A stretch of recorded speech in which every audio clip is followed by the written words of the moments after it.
Así que, como ustedes vieron en el video, estamos ante los grandes peligros el día de hoy, incluso de legalizar la pedofilia.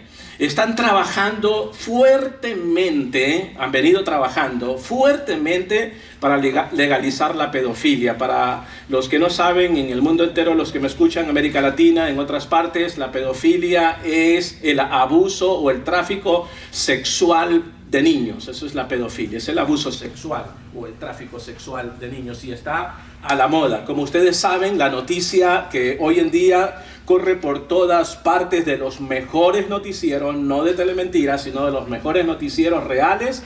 Tenemos el caso de Jeffrey. ¿Se acuerdan Jeffrey? Con la isla donde había una cantidad enorme de tráfico sexual y con niños, etcétera, etcétera. Es increíble lo que está pasando, entonces es preocupante, debe de ser preocupante para las iglesias en el mundo entero y estén tomando estos temas. Necesitan las iglesias, si no lo están haciendo, este es un ánimo para todos los demás en el mundo entero, las iglesias, hablar de estos temas que son reales. ¿Por qué? Porque estamos muy frente ante la legalización de la pedofilia. Se está trabajando fuertemente. Ahora, tenemos ya la ideología del género, que es algo más normal, es tranquilo, pero esto va mucho más allá. No solo tenemos la ideología del género ya encima nuestro, sino que vamos a tener la legalización de la pedofilia. Luego viene la legalización del bestialismo. En Canadá, en algunos sectores ya está aprobado. ¿Qué es el bestialismo? Es las relaciones íntimas con perros, chivos, vacas, animales, gallinas, lo que sea. Ya hay parte y hay muchos países donde en ciertos sectores está legalizado. Luego viene la eutanasia, que ya en algunos estados está legalizado. Tenemos la necromancia, que significa eso, relaciones íntimas con cuerpos muertos. En algunos países en el mundo está legalizado, etcétera, etcétera. Se nos viene una avalancha de falta de ética y falta de moral en nuestro mundo donde vivimos, en este caso aquí en los Estados Unidos. Todo esto ha venido iniciando desde el inicio. Satanás vino para eso, pero exclusivamente lo que llamamos la ideología del género, que es lo que voy a hablar apenitas hoy. ¿Por qué? Porque el tema de la ideología del género es muy complejo, es muy largo, es muy extenso. Es grande, podríamos hablar en varias reuniones por 2, 3, 4, 5 horas del tema, y el tema es muy grande, se requieren de muchísimas reuniones para profundizar en el tema. Yo estoy dando nada más un preámbulo. Quiera Dios, si Él lo permite, en los meses y años que vienen yo pueda hablar más e ir profundizando, pero estoy dando solamente un panorama general, nada más, porque el tema es muy profundo y todo lo que actualmente está sucediendo. Esto de la ideología del género, todo inició en 1897, si usted gusta, escríbalo. Inició con las 3 olas del feminismo. La primera ola empezó bien por los derechos de las mujeres y a la educación y al trabajo, etc. La segunda ola del feminismo ya empezó mal, con filosofías marxistas, contra Dios, contra la iglesia, contra el cristianismo. La tercera ola es la que encontramos hoy, el día de hoy, fácilmente. Aborto aprobado, seguridad en el aborto, tenemos sexualidad fuera del matrimonio, se promueven un sinnúmero de problemas culturales, problemas éticos, y yo me atrevo a decir personalmente que hemos entrado a una cuarta ola del feminismo. Esta cuarta ola es pero muy peligrosísima, en la que estamos viviendo el día de hoy. Así que todo empezó en esos años, pero si ponemos en la pantalla, en 1995, que fue el tercer congreso que hubo, en este caso del feminismo, allí se determinó, y esto promocionó muchísimo la ideología del género, se promocionó, eso fue en Beijing, el 4 al 15 de septiembre, fue la cuarta, conferencia sobre las mujeres. Se determinó que existen 5 sexos y existen 10 géneros. O sea, eso fue el punto o la vertiente que tenemos hasta el día de hoy, tal como estamos con la ideología del género.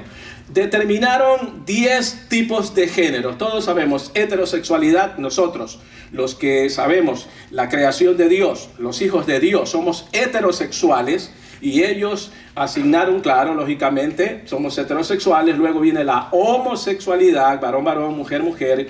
Bisexualidad, ambos. Pansexualidad. Pan es una palabra en el griego que significa todo. Y se determinó que todo podría ser sexo. Luego tenemos la autosexualidad, lógicamente, dentro de esa autosexualidad incluye la masturbación, etcétera, etcétera. La polisexualidad, poli es todo también. Asexualidad, o sea, nada es sexo. Y la live o la light sexualidad. Y luego tenemos la demisexualidad, etcétera, etcétera, que no se identifica, etcétera. Entonces, todo esto nació allí y se determinó. Estoy dando un poquito nada más de historia, porque la historia es muy grande. Si ponemos la siguiente filmina, una vez que se determinó eso, ¿cuáles fueron los efectos? No existe hombre ni la mujer natural. Comenzó entonces en 1995. Los errores. Se favorece el aborto. Y los resultados de la historia es que no importa quién soy, sino quién quiero ser. Tremendo. Si ponemos en la siguiente filmina, por favor, nada más para que ustedes tengan un poquito más de introducción al tema, porque esto es muy grande, hablar de esto se requiere de mucho tiempo. Si ustedes ven, cuando vean la bandera de arriba, si ven café, blanco y morado o lila, eso significa lesbianismo. L significa lesbianismo, la G, gays, todos sabemos homosexualismo, la B, bisexualismo, la T, transexualismo, la Q significa queer, y tenemos hasta el día de hoy 112 géneros que se han inventado hasta el día de hoy. Entonces, cuando ustedes vean esos símbolos, si ven el símbolo del lesbianismo abajo, cuando vean ese tipo de símbolos, dos bolitas con una cruz hacia abajo, significa lesbianismo. Allí están todos los símbolos para que tengamos una idea.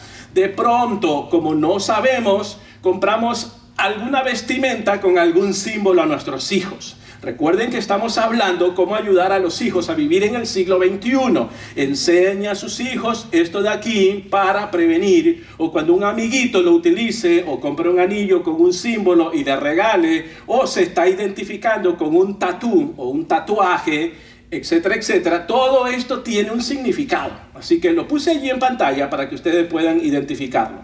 Pero ojo con esto. Hemos llegado al colmo de los males. ¿Por qué? Porque no solo se trata de la ideología del género, sino que se trata de la ideología queer. ¿Qué significa eso? O sea, es mucho más perverso y antagónico que normalmente nosotros podemos entender como la ideología del género. No es solo eso, se ha llegado a más todavía. Hoy en día tenemos la ideología queer, si ponemos en la siguiente pantalla, allí tenemos, cuando ustedes vean ese símbolo, arriba es lila o morado el color, en medio blanco y luego verde, y el símbolo que ustedes ven en el medio, ese símbolo que se mueve, ese es un símbolo de la ideología queer. ¿Qué significa eso? Mira, nada más a breves rasgos. La ideología del género es Mickey Mouse comparado con la ideología queer. Es increíble esto. ¿Por qué? Porque la ideología del género, su punto de partida es el sexo masculino, el sexo femenino con género. Ese es su punto de partida y admite el creacionismo, incluso admite que sí hay Dios, que sí hay un creador con la ideología del género.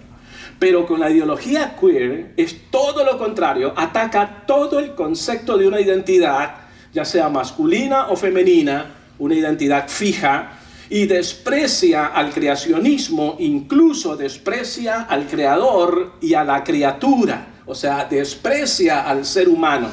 Hemos llegado a un punto muy, pero muy grande. Si creemos que la ideología del género es tan deplorable para la vida de un ser humano, la ideología queer es 1.000.000 de veces más todavía.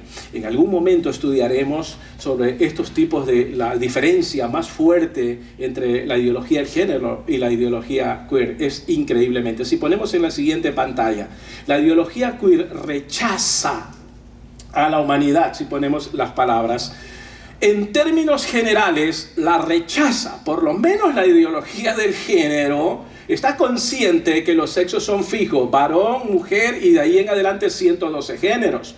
Pero la ideología queer rechaza completamente a la humanidad en términos generales. Por ejemplo, textualmente ellos dicen lo siguiente: con mucha alegría afirmamos que no tendremos hijos.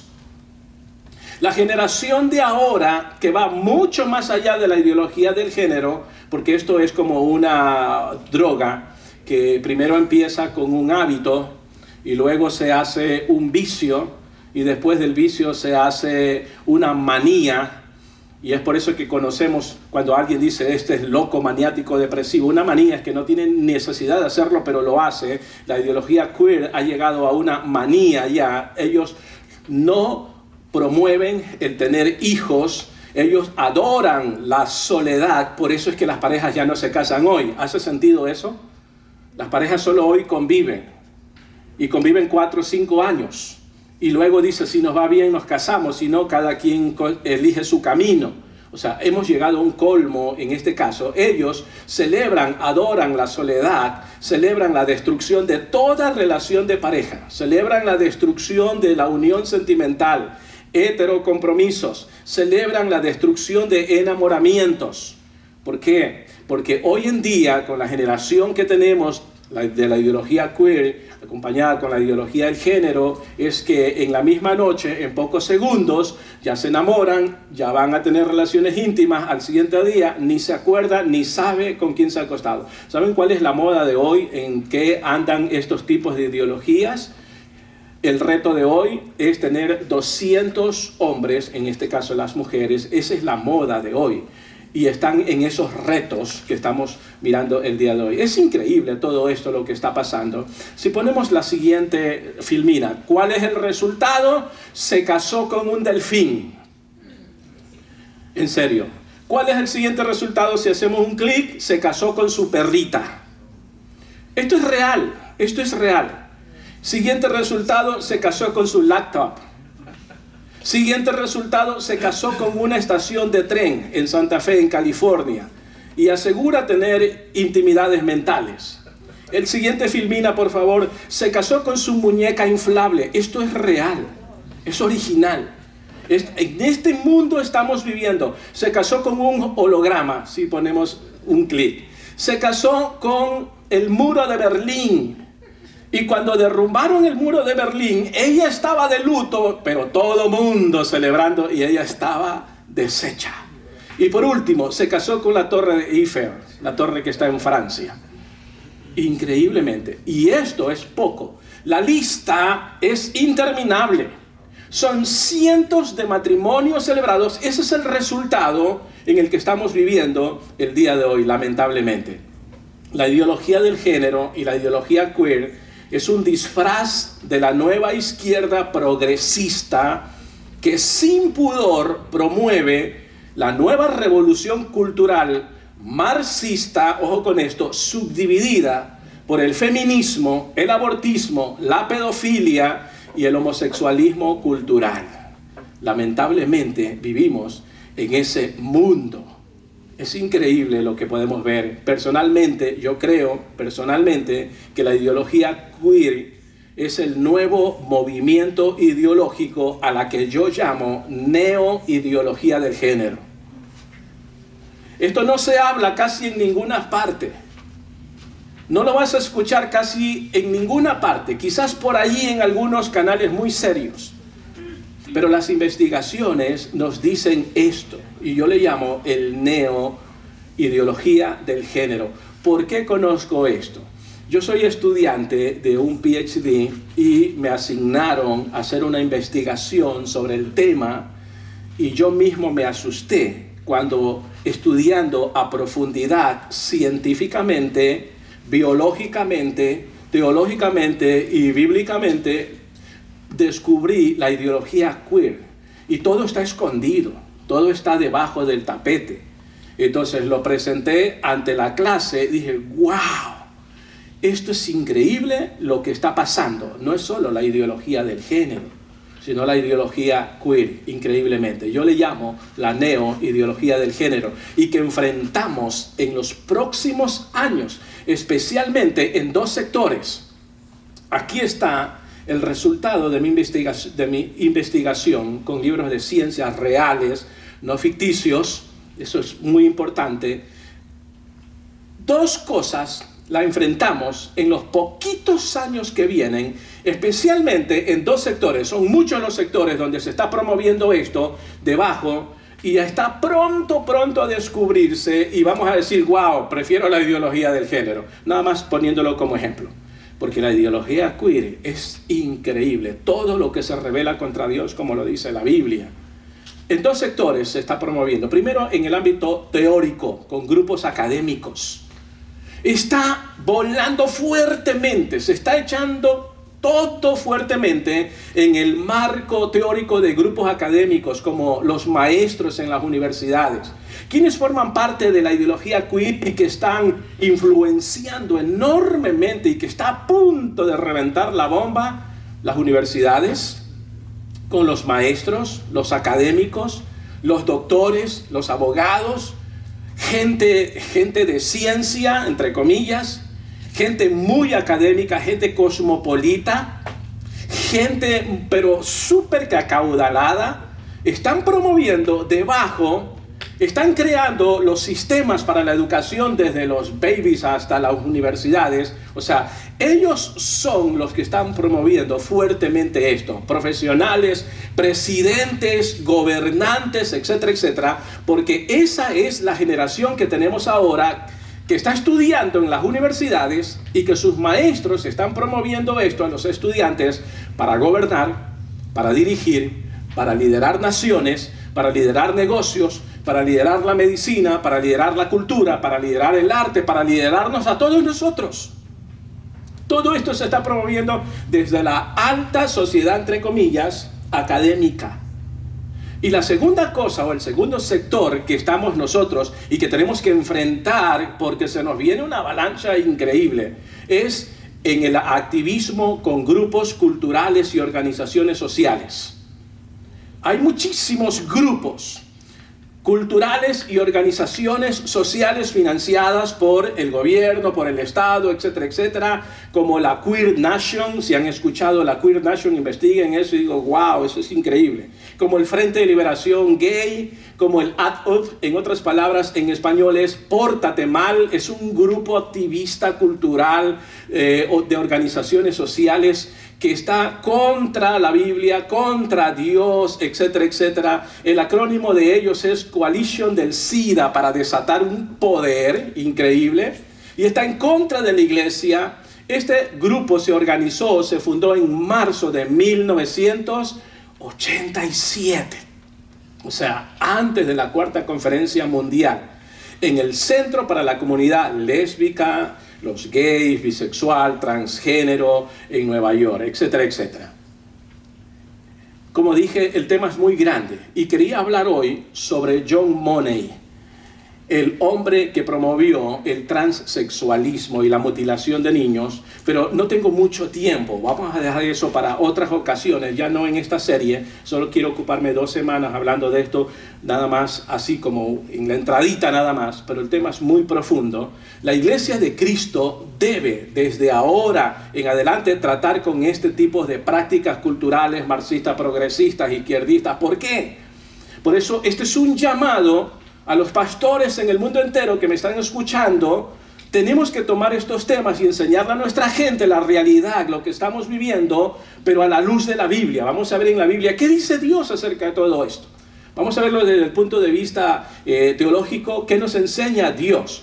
Y las iglesias debemos de enseñar esto, porque todo esto promueve la desconstrucción de la sexualidad, promueve el post-porno, está promoviendo el porno terrorismo, está promoviendo todo esto, el lesbianismo, homosexualismo, está promoviendo la pedofilia, está promoviendo la destrucción de la familia, la desconstrucción de la sexualidad, la desconstrucción del género, la desconstrucción de los niños y de la familia entera. Lo está promoviendo enormemente, cosa que va contra nuestra ética, nuestra moral y nuestros principios bíblicos.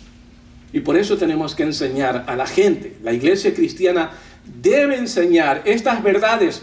No son mentiras, son verdades. De lo contrario, pronto estaremos en la puerta de entrada de una verdadera, escuche bien esto, dictadura de género. En serio. Ya estamos muy cerca. Vimos la semana pasada un video, ¿verdad?, que se quiere legalizar. ¿Se acuerdan? La mutilación de niños, las operaciones y las cirugías. Y se les está obligando, y por eso 3,000 médicos, doctores en medicina, han demandado a este gobierno porque se les está obligando. O sea, estamos en la entrada de una próxima dictadura de género. Así como el COVID vino para quedarse, el flu vino para quedarse, la gripe porcina H1N1 vino para quedarse, también todos estos grupos ideológicos han venido para quedarse. Es increíble en el mundo entero y no solamente aquí en Estados Unidos. Así que quiero darles consejos entonces. ¿Qué debemos de hacer? Tomen sus boletines, por favor. ¿Qué debemos de hacer para ayudar a nuestros hijos a desarrollar su propia identidad? ¿Por qué? Porque todos estos grupos no saben su verdadera identidad. Y se acuerdan, la semana pasada hablamos en Cristo. La verdadera identidad la encontramos en Cristo. En primer lugar, estamos mirando... aquí se pueden poner, o lo ponemos en la pantalla, porque esta es una secuencia del sermón pasado, por eso puse el número 3, escríbalo allí. ¿Cómo ayudar a nuestros hijos? Explíquele a ellos que son escogidos, amados y adoptados. 3 cosas. ¿De dónde sacamos eso? Hay un pasaje hermoso en la Biblia. Estas 3 cosas son los cimientos de la autoestima de sus hijos. Estas 3 cosas son la identidad que como padre necesitamos enseñar a nuestros hijos. ¿Dónde está eso? Vayamos a Efesios, capítulo 1, verso 4 al 5. Vamos a leer todos juntos lo que dice la Biblia. 1, 2 y 3. Según nos escogió en Él antes de la fundación del mundo, para que fuésemos santos y sin mancha delante de Él, en amor, habiéndonos predestinado para ser adoptados hijos suyos por medio de Jesucristo, según el puro afecto de su voluntad. ¿Qué quiere enseñarnos este pasaje? El contexto de todo este pasaje aquí es de la epístola, en este caso, de todo Efesios, habla de la iglesia en el singular, no en el plural. Veamos el contexto. ¿Qué es el contexto? Cuando vamos a estudiar la Biblia y leemos un pasaje, siempre es importante que su pasaje lo lea basado en su contexto. ¿Qué es contexto? Contexto es qué se viene diciendo antes y qué se viene diciendo después. Y el contexto de este pasaje general, o el contexto de todo el libro, está hablando a la iglesia, pero no en plural, sino en singular. Esto es muy importante. O sea, se dirige a creyentes, y aunque el objetivo de Dios es la salvación de todos los seres humanos, aquí solamente se hace efectivo, ojo con esto, solamente se hace efectivo en este caso para los creyentes, en que Dios envió a su Hijo Emmanuel. ¿Qué significa Emmanuel? ¿Se acuerdan? Con nosotros, Dios en el original, para que todo aquel que en Él cree no se pierda, mas tenga vida eterna. ¿Por qué? Porque con nosotros es Dios. Y aunque está hablando aquí en el singular, la voluntad de Dios es que todo el mundo sea salvo. Esto es importante. Encontramos aquí en este pasaje 3 palabras que son clave para ayudar a nuestros hijos a entender su verdadera identidad. ¿Cuál es la primera palabra? Nos escogió. La palabra escogió, si gusta escríbalo en el griego. Eklegomai en el griego. Eklegomai con K. Eklegomai con tilde en la E. ¿Qué significa? Mira, eklegomai da la idea de que Dios escoge antes de la creación. Y aquí va la otra cara de la moneda. No da la idea de que Dios escoge a unos para salvación y a otros para condenación. Ojo, no da la idea de eso aquí, que Dios escoge a unos para el cielo y a otros los envía al infierno. Esa no es la idea aquí, sino que en el sentido del pacto de Dios, Dios prometió redimir a toda la humanidad caída. Génesis 3:15, ¿se acuerdan? Y este pasaje entero está hablando de su amor, su propósito y su plan para redimir a toda la creación caída. Lo voy a poner más suave. Cuando está hablando allí que somos escogidos, está él pensando en el tiempo de él. Y para Dios no hay presente, pasado ni futuro. Él está hablando, en la idea original es, antes de la creación del mundo, la voluntad de Dios es que todos sean salvos. Pero, digan conmigo, pero la humanidad falló con Adán y Eva. ¿Sí entienden? Por eso la idea aquí de eklegomai no está diciendo que Dios escogió a unos para ir al cielo y a otros los manda al infierno. Esa no es la idea aquí. ¿Por qué? Porque Él dice que todos pueden ser salvos y que nos escoge a todos para salvación, pero antes de la creación de una persona, de un ser humano. En este caso, la connotación da antes del pecado adánico. Pero ahora, porque tenemos ese pecado heredado, entonces tenemos que elegir. ¿Elegimos el camino de Dios o elegimos el camino de la condenación? Pero la voluntad de Dios es que todo el mundo se salve. Esa es la voluntad de Dios. Luego encontramos una segunda palabra, amor. Hay que enseñarle a nuestros hijos que en Cristo son amados. Y si no tienen a Cristo, ellos van a ser amados. Ojo, es muy importante. Aquí la palabra amor es ágape o agape, con tilde en la A. Agape en el griego. Ojo, para amor hay 7 u 8 tipos de palabras. Allá afuera solo nos enseñan 3, ¿verdad? Agape, fileos y ¿cuál más? Y eros. Hay mucho más, hay más de la mitad. Allá afuera nos enseñan solo 3. Algún día vamos a ver aquí cada una de esas palabras. Aquí encontramos una, es agape. Cuando dice que Dios nos ha amado. Eso significa, agape significa, si usted escríbalo, amor divino. Amor que Dios tiene para la humanidad. Eso significa agape. Pero, escuche, aquí hay algo importante. En este pasaje, la palabra amor o agape, aquí en Efesios, siempre se refiere al amor humano para con Dios. Es verdad que agape, en otros pasajes, como en 1 Corintios 13, se refiere al amor divino, amor que solo Dios puede dar. Pero aquí no estamos en Corintios, aquí estamos en el libro de Efesios. Y aquí, exclusivamente en los idiomas originales, se está refiriendo al amor humano para con Dios. ¿Qué quiere decir eso? Si yo no tengo a Jesús o no estoy en Él, en Cristo, pues entonces yo decido amar a Cristo. O decido no amar a Jesús.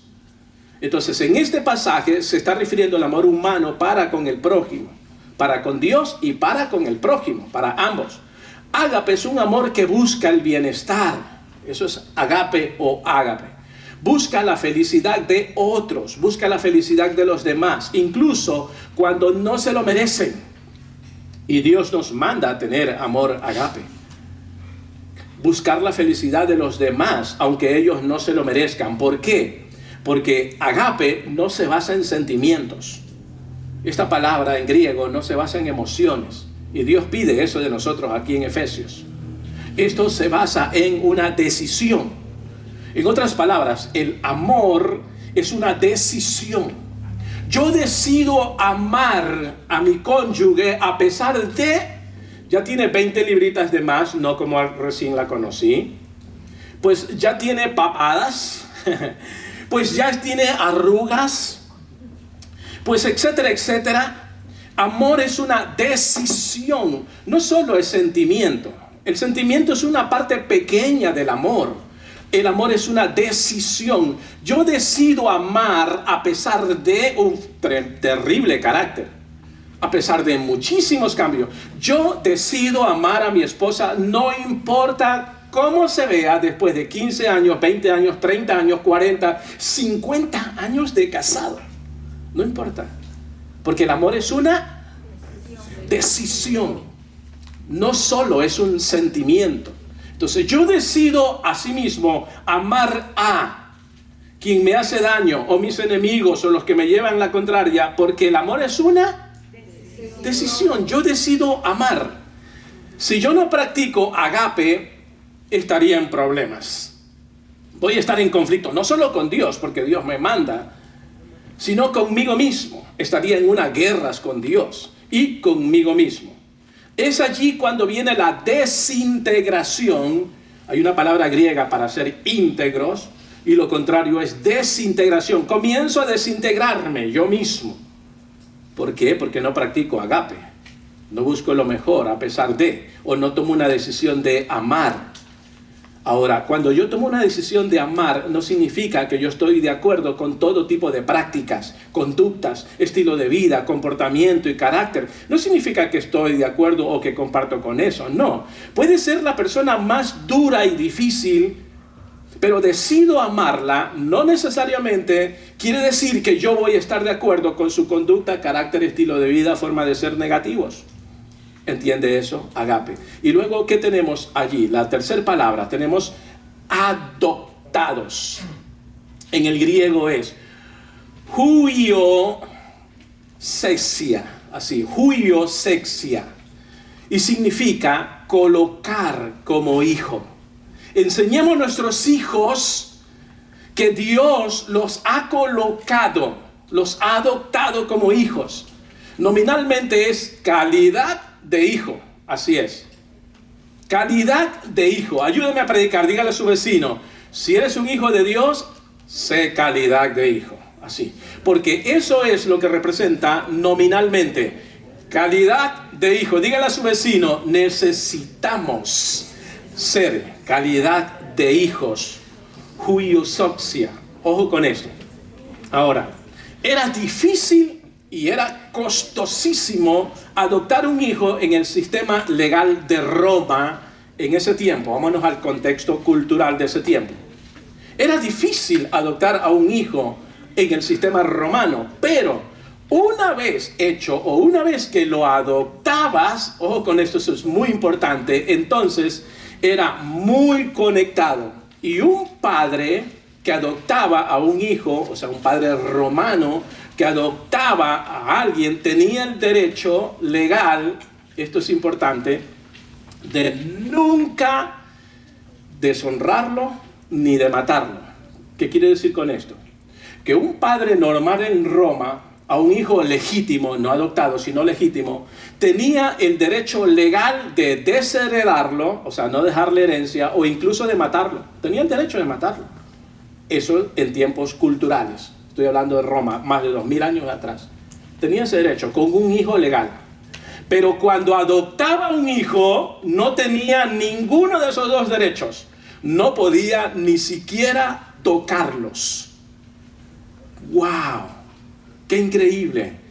Y cuando la Biblia nos dice a nosotros, para ser adoptados hijos, nos da la idea de que en Cristo tenemos la seguridad de la salvación, que no vamos a desheredar ni tampoco nos va a condenar, a matar. La seguridad de la salvación en Cristo. Increíblemente aquí lo tenemos. Explíquele a sus hijos que según este pasaje, cuando Dios los escogió, explíquele esto, dele como respuesta, desde antes de la creación o la fundación del mundo. Explíquele esto, que Dios los escogió para ver su verdadera identidad. Ahora, antes de que Dios lo hiciera, dígale a sus hijos, antes de que Dios hiciera el sol, pensó en ti. Dígale a sus familiares y amigos. vamos a predicar, vamos a invitar. Y dígale, abra este pasaje, usted lo tiene aquí en el boletín, por eso lo pongo en el boletín. Lleve el boletín y dígale, mira, desde antes de que Dios creara el sol, pensó en ti. Allá afuera hay muchas personas que están desconsoladas, tristes, atribuladas, están llenas de estrés, de ansiedad, no saben qué hacer, etcétera, etcétera. Llévele este mensaje de esperanza. Llévele este pasaje y dígale, antes de que Dios creara el sol, pensó en ti. Antes de crear el universo, te tenía a ti en su mente. Según ese pasaje, antes de que hiciera cualquier árbol, cualquier planta, Dios ya se había enfocado en ti. Según este pasaje. ¡Qué maravillas! Dios hizo todo el universo porque quería una familia. Y si no hubiera querido una familia, el universo no existiría. Lamentablemente, el pecado adánico nos ha invadido. Explíquele a sus hijos, para reconocer su verdadera identidad, que las ideologías de hoy, como las que vimos al inicio, van en contra de la naturaleza creada por Dios. Eso se llama contra natura. ¿Por qué? Porque están ellos a favor de la desconstrucción familiar y por eso la moda de hoy es no tener hijos. La moda cultural de hoy es casarse con personas ancianas. ¿Sabías eso? Está la moda en Europa. Está la moda en algunos sectores aquí en los Estados Unidos. ¿Por qué? Porque ya no se necesitan hijos. Los grandes o los que manejan el mundo dicen que es una plaga humana y por eso quieren la reducción de la población mundial. Y la moda de hoy es, pues vamos entonces a unirnos con una persona anciana que ya no puede tener hijos. Para muchos podría sonar como un chiste, pero créemelo, es una verdad, es una realidad. Lamentablemente es una verdad. Enséñale a sus hijos que antes de que Dios creara cualquier roca, cualquier piedra, ya le tenía Dios en su mente. Así nos ama Dios. Antes de que creara cualquier animal, Dios ya nos tenía en sus planes. Antes de que creara cualquier otra cosa, el sol, la luna, las estrellas, Dios nos planificó crearnos a nosotros. Te escogió. Si no es así, ¿crees que habrías nacido? Realmente no es así. Si nosotros creemos o somos creacionistas, vamos a optar porque Dios, desde antes de que hiciera muchísimas otras cosas, antes de la fundación del mundo, según ese pasaje, ya nos amaba y nos tenía en su mente. Explíquele a sus hijos que la razón de que ellos están vivos fue porque Dios planeó miles y miles y miles de años que ellos nacieran. Sí, y si ellos aceptan esto, jamás cambiarían su identidad. ¿Por qué hay mucho cambio de identidad hoy en día con la ideología del género, la ideología queer y tantas otras cosas? Porque no entienden este pasaje. Porque este pasaje es la clave para enseñar a nuestros hijos la verdadera identidad. Primera de Pedro, si lo ponemos en la pantalla, vamos a leerlo juntos. Mira lo que dice Primera de Pedro, capítulo 2, el verso 9. Vamos a leerlo a voz 3. 1, 2 y 3. Pero ustedes son un pueblo elegido por Dios. Así que, si no compartes las ideologías, las filosofías humanistas, contra ideología, o sea, contra biología, etcétera, etcétera, contra la ciencia. Si usted no comparte lo que el mundo hoy en día afuera está compartiendo, lo que está impartiendo, y por eso a usted no les cae bien a ellos, ya sea en la escuela, no les cae bien en el trabajo, no requieres su aprobación para ser feliz. Usted siga adelante, usted siga su camino, usted no se estrese, siga avanzando. Lo más probable es que se rodee en su trabajo de personas que persiguen esta ideología y creen en esta ideología. Y no solo eso, sino que la viven, la practican. Y no solo eso, sino que también la promueven. Don't worry, be happy. Si usted conoce su verdadera identidad, no debería de ser molesto. Usted siga adelante, siga presentando a Jesús con su conducta, carácter, comportamiento. Usted avance, usted haga su trabajo, siga adelante. porque usted reconoce su verdadera identidad. Fuiste elegido por Dios. Según este pasaje, Dios te planeó, Dios te escogió, Dios te estuvo en su mente. Pero no es todo, hay algo más. No solamente fuiste escogido por Dios, sino que la Biblia dice que eres amado por Él. ¡Qué increíble! Mira el siguiente versículo, si lo ponemos en la pantalla. Dios nunca dejará de amar al ser humano. No importa cuán terrible o peligroso o santo sea, Dios jamás va a dejar de amar al ser humano mientras tenga vida. Dice Romanos capítulo 8, verso 38 al 39. Mira lo que dice, vamos a leerlos juntos, 1, 2 y 3. Estoy convencido de que nada podrá separarnos del amor de Dios. Nada podrá separarnos, escuche bien esto, del amor de Dios. ¿Qué más dice allí?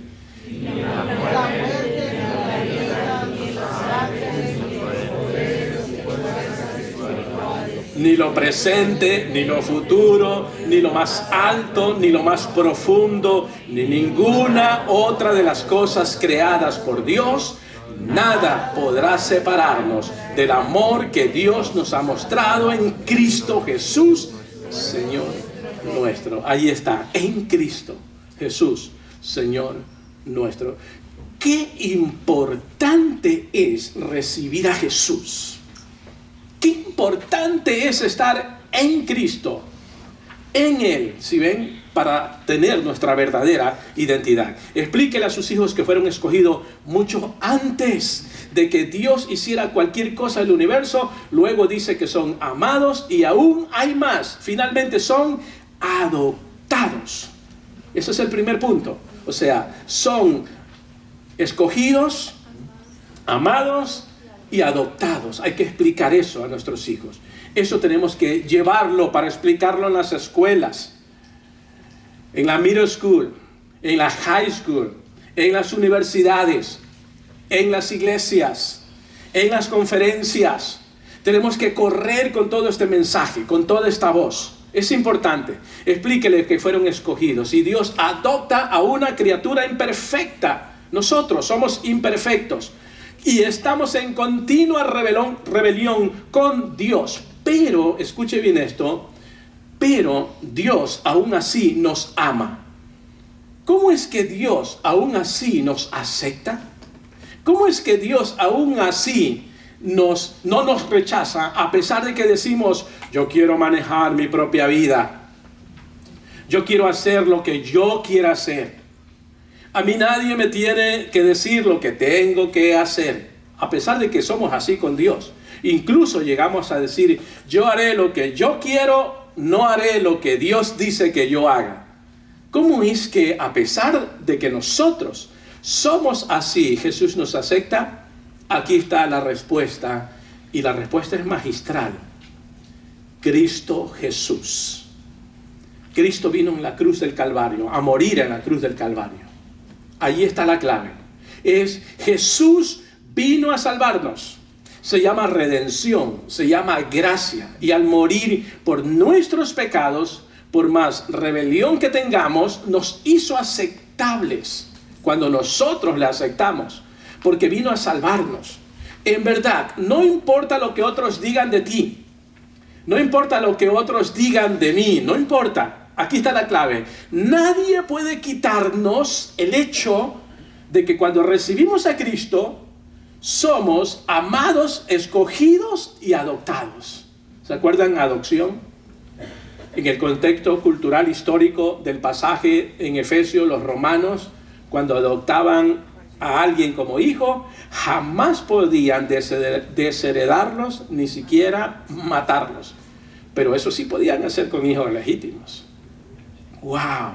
¡Qué hermoso es Dios!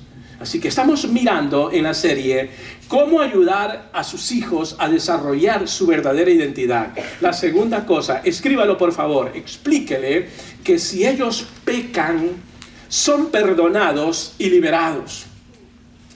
Todos nuestros hijos no son santos. Todos nuestros hijos pecan. Y muchos padres muchas veces ni siquiera lo sabemos de que están pecando. Porque ellos son bien inteligentes y ellos saben cómo encubrir o esconder el pecado. Por ejemplo, para ponerlo en un contexto más general, en los Estados Unidos se peca muchísimo, pero diplomáticamente. Pero en nuestros países en América Latina es todo diferente. Lo voy a poner más suave, más sencillo, un ejemplo. En América Latina, cuando ocurre algo en la familia, Martita se fue con José, que fueron vecinos del mismo barrio, ¿no? Y se desaparecieron y ninguno de los dos aparece hasta el siguiente día. Lo sabe todo el barrio entero, ¿sí o no? Y todo el mundo lo sabe. Y allí el pecado no es encubierto. Pero en los Estados Unidos, cuando Martita y José se pierden, ambos, y no regresan al siguiente día, casi nadie lo sabe. Porque se peca más diplomáticamente. Otro ejemplo, las aseguranzas. Compare con América Latina y compárelas aquí. Aquí se roba mucho, aquí se miente mucho, aquí se peca mucho diplomáticamente. Pero en nuestros países, como dice el dicho, pueblo chico, infierno grande. Es increíble, ¿no? Entonces, nuestros hijos no son santos. Y no tenemos por eso que maltratarlos, no tenemos que por eso desanimarlos o criticarlos. Ese es un error grave que haríamos los padres. Tenemos que enseñarles. Tenemos que animarles a que hagan el bien. Tenemos que aconsejarles. No tenemos que ponerlo en time out. O tenemos que ponerle penitencias. O tenemos que castigarle mandándole a hacer cosas imposibles. Que no hay nada de malo en eso. Pero la clave mejor está en que tenemos que enseñarles. Y cuando nuestros hijos pecan, tenemos que enseñarles que son perdonados y que son liberados cuando ellos voluntariamente deciden orar a Dios pidiéndoles perdón. Si nuestros hijos pecan, la costumbre en América Latina de muchísimos años atrás, incluso ahora, es el chanclazo, es el palazo. ¿Saben? Ustedes vienen de muchos países de América Latina. Pero la idea central es esta, tenemos que enseñarles. Vamos a ver Romanos, capítulo 8, verso 1. Vamos a leer juntos, 1, 2 y 3. Ahora pues ninguna condenación hay para los que están en Cristo Jesús. Los que no andan conforme a la carne, sino conforme al Espíritu. Quiero señalar algo. En los idiomas originales o los manuscritos más antiguos del griego, no aparece la palabra los que no andan conforme a la carne, sino conforme al Espíritu. Esa frase no aparece. Solamente se lee, ahora pues, ninguna condenación hay para los que están en Cristo Jesús. Pero, diga conmigo, pero, aquí está el detalle para los que les gusta pecar en el mundo entero. Aquí yo sé que no, en el mundo entero, ¿no?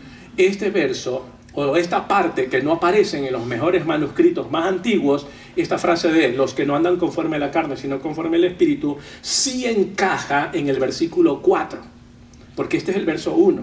Pero en el verso 4, allí encaja, porque está hablando de santificación por experiencia vivida, mientras que el verso 1, como 2 y 3, está hablando de santificación posicional. Son otras cosas. Vamos a hablar en algún momento qué significa agios en el griego, santo. ¿Qué significa agios en el griego? Esto es importante. ¿Por qué? Porque muchos creyentes en sus vidas cristianas de 15, 20, 30 años cristianos viven no experimentando el gozo de la salvación porque no han entendido lo que significa ser santos como yo soy santo. Porque no entienden la palabra agios en el griego original. ¿Qué es lo que quiere decir? Y muchos no experimentan el gozo de la salvación por años. Pero aquí encontramos un agios muy importante. Y este es uno de los más bellos versículos y liberadores pasajes de toda la Escritura. Pero hay otros pasajes. Porque la naturaleza de Dios aquí es perdonar. Es que Dios perdona. Mira el pasaje de Isaías, capítulo 43, el verso 25. Vamos a leerlo juntos. 1, 2 y 3. Yo soy el que borro tus rebeliones por amor de mí mismo, dice Dios. Y no me acordaré de tus... ¡Wow! ¡Qué liberador! Yo descanso en Jesús. Enseñemos a nuestros hijos que cuando ellos han pecado hay una solución. Para todo en este mundo sí hay una solución. Cristo sí los perdona. Ellos lloran en silencio. Nuestros hijos piensan que se van a ir al infierno cuando cometieron un pecado. Los niños creen que ya están condenados y que van a estar con el diablo. Incluso muchos de ellos hasta se autosuicidan. Muchos de ellos viven condenados porque pecaron. Nosotros los padres tenemos que ayudarlos y decirle: hijo, don't worry, be happy. No te preocupes, sé feliz. Pídele perdón a Dios. Vamos, yo te ayudo, hijo. Yo te ayudo, hija. Arrodillémonos. Tómale la mano o abrázale a tu hijo. Llora con él, llora con ella. Dile en tus propias palabras: hijo, hija, dile: perdóname, Dios. En tus propias palabras, abre tu corazón. Yo te ayudo, yo te acompaño. Eso es apoyar a un hijo. Jamás a sus hijos los desprecie, o los envíe a ayunar 4 o 5 días, o los castigues, porque usted sabe, y ellos saben que usted sabe que ellos han pecado. Aquí hay que ayudarlos. No tenemos que arrastrarlos, ni los avergüence delante de sus hermanos, o papá, mamá, amigos, familiares. Eso es peligroso. Usted con ellos, a puerta cerrada, ore con ellos, ayúdelos, abrácelos. Dígale: hijo, hay una oportunidad, hay solución. Vamos a orar, vamos a pedir perdón a Dios. Esfuérzate por no hacerlo. ¿Cómo te puedo ayudar yo para que no lo vuelvas a hacer? ¿Cómo te doy la mano? ¿Cómo puedo hacer para ayudarte y que no vuelvas a caer? Dele esperanza a sus hijos. Nuestros hijos necesitan esperanza. El mundo está así por ahora, y con la mayoría de la juventud, porque en algunos casos ellos no han encontrado una solución en sus casas. Y hay hijos que odian con odio terrible a sus padres. Y ya se criaron y ya son mayores de edad y los desprecian. Los odian, aunque viven en el mismo techo. Porque quizás inicialmente, cuando éramos hijos, ellos sintieron que no recibieron el apoyo. Y solamente escuchaban críticas y quejas, etcétera, etcétera. Pero hay que cambiar eso. Tenemos que apoyar a nuestros hijos. Ojo, no estoy diciendo apoyar en sus pecados y en su falta, sino en levantarlos. En hacerles saber: hijo, te levantaste, pero hay una oportunidad. Yo te ayudo a levantar. Dios te ayuda a levantar. Nada está perdido. Vamos a seguir adelante. Aquí está papá, aquí está mamá. Cuenta con nosotros. Dinos todo. Tenemos que trabajar en nuestros hijos y a nuestros hijos decirle: mira, amigos allá afuera hay muchísimos, pero amigos de verdad, solo papá y mamá. Créemelo. Hay que ayudar a los hijos a decir eso. Cuenta con nosotros. Y cuando ellos vengan a nosotros diciendo: papá, mamá, choqué el carro, papá, mamá, pequé, papá, mamá, cometí un pecado horrible, no lo rechaces, no lo reprendas, no te enojes, no lo castigues. Lo primero que deberías de hacer, y le voy a decir por qué, lo primero que deberías de hacer es abrazarlo, llorar, como padre sí, llorar, y decir: hijo, no te preocupes, hay una oportunidad, vamos a orar, hay una solución, vamos a orar, sí se puede, gracias por decírmelo. Porque si usted no actúa así, sino que hace todo lo contrario, ellos ya no van a tener la confianza de venir a contarles sus faltas, sus pecados, sus errores que ellos han cometido. Y nosotros mismos le vamos cerrando las puertas. ¿Por qué? Porque ellos dicen: ¿para qué contarle a papá si explota? ¿Para qué contarle a mamá si me reprende? Si lo primero que me dice es que no soy nadie, que soy descerebrado, descerebrada. Si lo primero que hace es criticarme, si lo primero que hace es mandarme a hacer más cosas, ¿para qué contárselo? ¿Te fijas? Y ellos van y se los cuentan al amigo de la escuela, se lo cuentan al drag queen, se lo cuentan a los de la ideología del género, a los del queer, se los cuentan a otros, a sus amigos. Esto es importante. No tenemos que rechazar a nuestros hijos de ninguna mala forma o manera cuando han pecado. Por eso tenemos aquí, en este cuarto punto, explíquele que si pecan, ¿qué son ellos? Esto es importante. Ahora, enséñele que sus hijos en Cristo son perdonados gratis. Dígale a su vecino, el perdón es gratis. El perdón es gratis. Mientras no pidas perdón, es difícil la vida. El perdón es gratis cuando han pecado. ¿Dónde está eso? Efesios 1:7. Vamos a leer juntos, es el último versículo.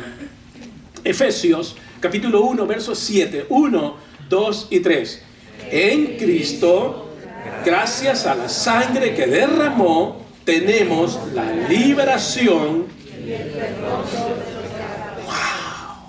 Diga conmigo, ¡wow! A su vecino dígale, ¡wow! Dígale, ¿te fijas esa dinamita? Si lo ponemos en inglés abajo, ¿te fijas esa dinamita? Esa es una dinamita pura, la que tenemos allí. Es increíble. ¿Cuántos están de acuerdo conmigo?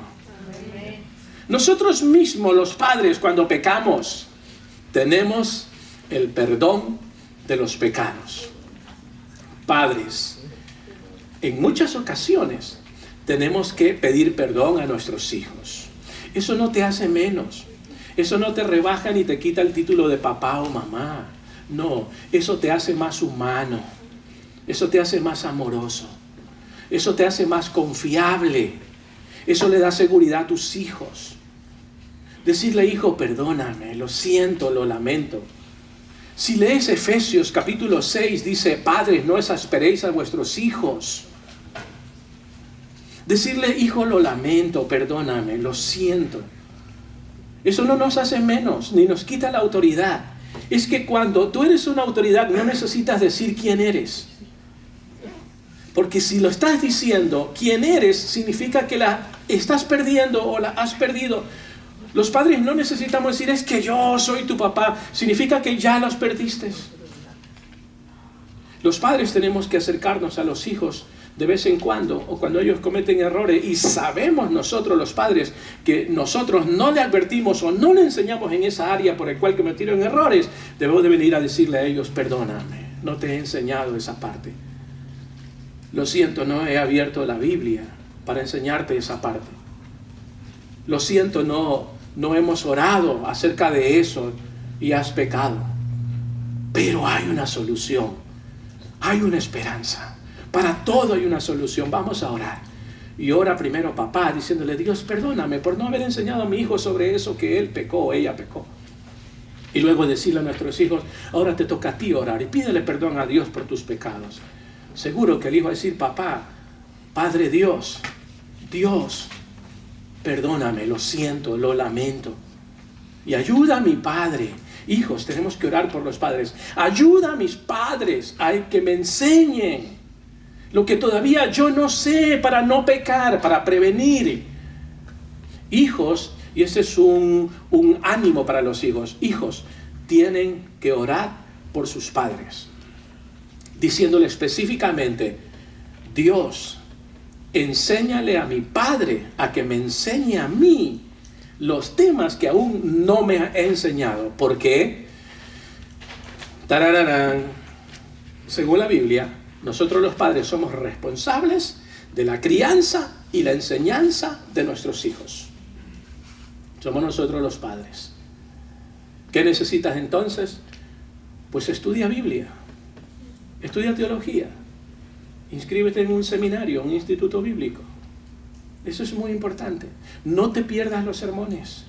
Todos los días lea la Biblia. ¿Cómo va a empezar su Biblia? Así, pura Biblia. Empieza a leer su Biblia. Empiece solo su Biblia. Después que ha leído la Biblia 3, 4, 5 veces, la Biblia entera, entonces diga, voy a conseguir unos buenos libros del tema que sabe que su hijo le va a ayudar. Y empieza a leer libros. Pero primero, Biblia. La Biblia.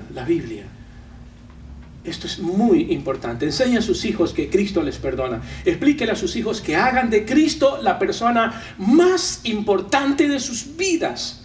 Es Cristo. ¿Cuántos están de acuerdo conmigo? Amén. que Cristo es la persona más importante de nuestras vidas, que Dios les hizo para que ellos sean ellos mismos y no lo que la cultura popular dice. Y si cometen pecados, oren y Dios los perdonará. Enseña a sus hijos que lo que otros estudiantes o amigos o en las redes sociales les dicen no son los que les dicen, porque andan mucho por allí. Eres tonto, en palabras vulgares le dicen eres tonto, eres de mente cerrada, no eres nadie, etcétera, etcétera. Enséñale que no son lo que otros dicen de ellos, sino lo que Dios ha dicho y lo que los padres saben quiénes realmente son sus hijos. Enséñale a sus hijos que no son lo que los medios y la televisión dice que son. Realmente no son así. Son diferentes, que no eres lo que la cultura te dice, que no eres lo que un bravucón y esto dice allá afuera, porque hay muchísima gente así allá afuera que le dicen quiénes son. Enséñales que no son lo que ellos dicen realmente. Enséñales que no son a quienes les critican y les dicen críticamente lo que son. Dígale, no eres eso. No eres lo que dices de ti mismo para autocondenarte. En eso tenemos que trabajar mucho los padres, porque los hijos se autocondenan, se autodicen que no son nada, que no van a tener buenas profesiones, buenos trabajos. Ellas dicen, nunca voy a tener un buen marido, nunca voy a tener una buena esposa, dicen ellos.